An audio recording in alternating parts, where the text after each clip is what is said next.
Liverpool have obliterated Manchester United by 7-0 at Anfield. Yes, you heard me right. That was 7-0. We're going to be talking about it right now. We're going to be talking about the absolute humiliation of Manchester United and how Liverpool have destroyed them.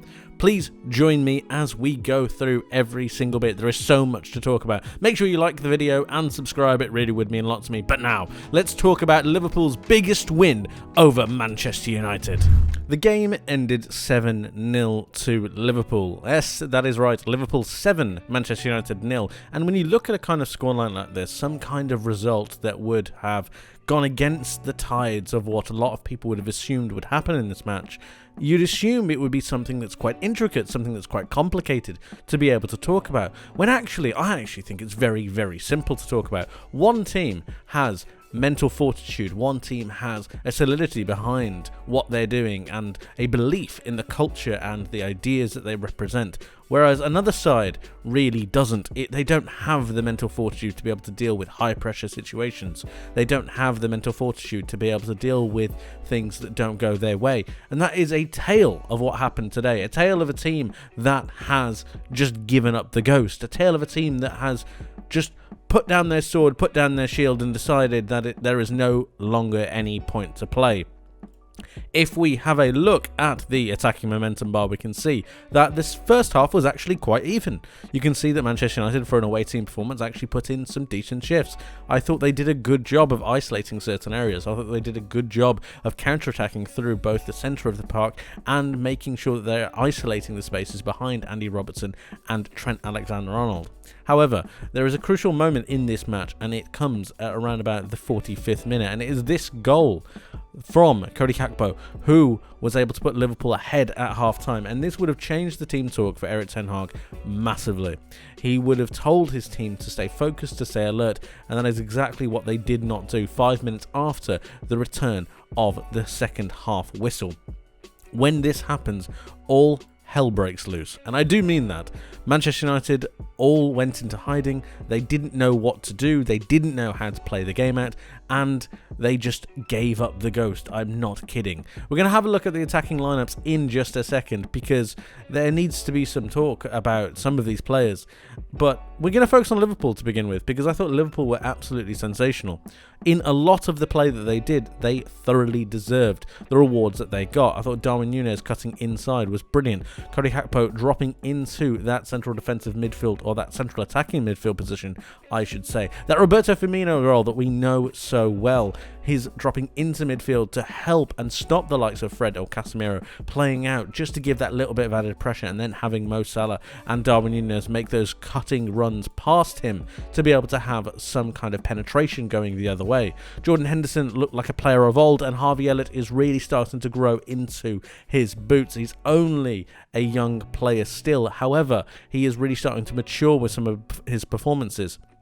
I thought that Fabinho did a very good job of shuttling across. He didn't actually have all too much to do, but what he did have was his pressure from being around and near players to stop them from being able to make passes. He read the game very well, and I was extremely impressed. But one player I was very, very much impressed with, especially with his defensive side, was Trent Alexander-Arnold. He actually won 5 of his 6 ground duels, and that is something that we tend to label against Trent. We don't think that he can defend very well, when actually he can. And he did it in this game. Andy Robertson really started to bomb forwards, and that was because Virgil van Dijk came across to try and help him. It really was a plan that kind of worked, with Darwin Núñez cutting inside, and they just ran riot down this Liverpool left-hand side, the Manchester United right. If we move over away from this fantastic Liverpool side, we can talk about Manchester United and everything they did do wrong, really. First of all, we need to talk about the setup. I thought that Weghorst in this number 10 position, while it has worked in previous times, I just don't think it really managed to manifest any kind of attacking threat. He was isolated for a lot of the time, and when he did drop deeper, he didn't really have the control of the ball to be able to shuffle the ball across and create those transitional plays. Bruno Fernandes out on this left-hand side to compensate for the fact that Anthony likes to be on this right was something of a gamble, and really don't think it paid off. In the end, he ended up cutting into the middle of the pitch, giving Trent the absolute width of this Manchester United left-hand side, making sure that Luke Shaw was isolated to a massive, massive degree. He then had to cut inside near to Lisandro Martinez, and that gave up so much space for Mo Salah to drift inside and for Trent Alexander-Arnold to have the full playtime of the right-hand side. That's Liverpool's right-hand side, not Man United's. Marcus Rashford didn't manage to get into the game at all, and I thought that Casemiro and Fred both had some of the worst performances that I think we've possibly ever seen two central midfielders have at Anfield. The occasion completely swept them up, completely swallowed them whole, and I thought that Casemiro, for a multi-Champions League winning player, a multi-La Liga winning player, just couldn't cope with the pressure that Liverpool put on him and with the situation that was put at hand. Diogo Dalot, again, was at fault for the first goal. However, I did think that he actually had one of the better performances, believe it or not. I think he showed a fight and a determination that some of the other players just didn't have, and I am looking towards the likes of Anthony, I'm looking towards the likes of Bruno Fernandes, towards the likes of Fred, who did end up giving up the ghost towards the end of the game. I thought Rafa Varane had a terrible game, and David De Gea conceding 7 goals out of 8 shots is just nothing. There's nothing good about it. There's nothing you can say that's any kind of a positive spin. He just was absolutely terrible. He wasn't able to do anything, and one save just isn't good enough when you're conceding 7 goals.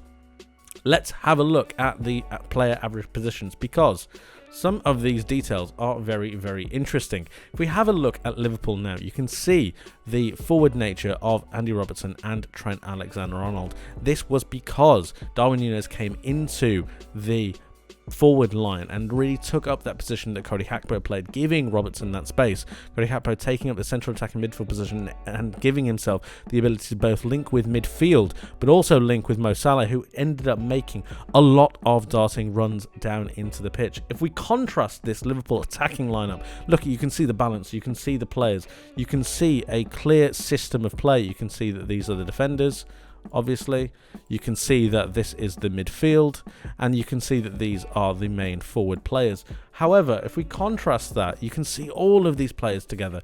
But if we look at Manchester United, you can see where it almost everything went wrong. And it really did go wrong. Everything went wrong.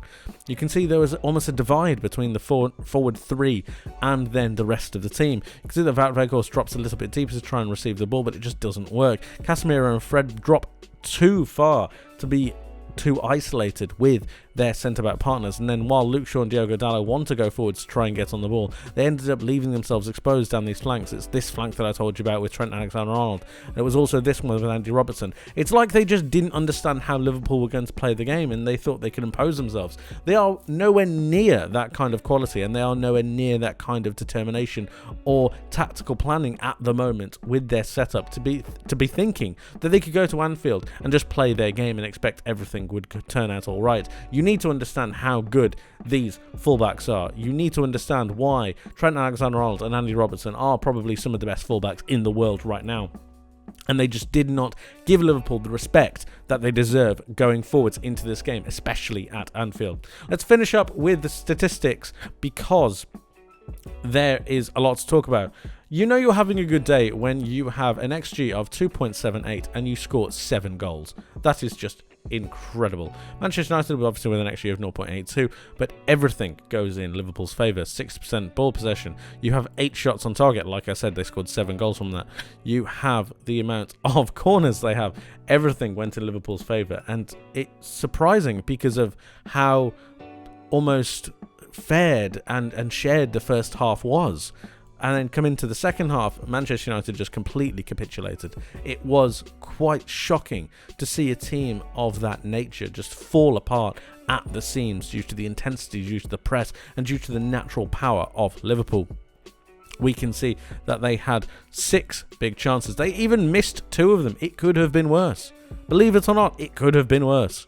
And overall, you can just see that there is a gulf between the mentality in these two teams. There is a gulf between how they both want to play. There is a gulf between the quality that is on show. And while Manchester United are seemingly having a best season than Liverpool, Liverpool have shown and given a statement to the Premier League that they are returning. They are coming back, and they want their title. it was a massive statement win for Liverpool, and one at the cost of a Manchester United mentality, which I'm not too sure they will recover from. If we finish up, finally, we can have a look at the standings, because I think it's extremely important. Remember where Liverpool were a few weeks ago. They are now in 5th, on the same amount of games played as Manchester United, with a much greater goal difference.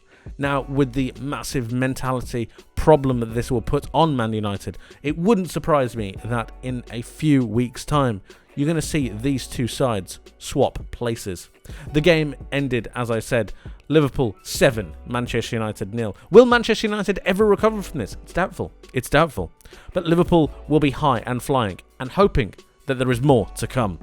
That's it for today, guys. Thank you ever so much for watching. I hope you enjoyed. If you did, please leave the video with a like and subscribe if you haven't for more content like this coming very soon. Make sure you hit that notification bell as well. You don't want to miss what's coming up in the near future. And of course, let me know your thoughts in the comment section below. How did you find the game? What were your thoughts? Are you a Liverpool fan and you're over the moon? Are you a Manchester United fan and you want to hide your head in the sand? Let me know your thoughts about your team and how you think everything went. I would love to hear from you. But like I said, that's it from me for today. Thank you ever so much for watching. I hope you have a wonderful rest of your day. I hope you have a wonderful rest of your week, and I hope to see you in the next one. But until then, my friends, take care of yourselves, and bye-bye.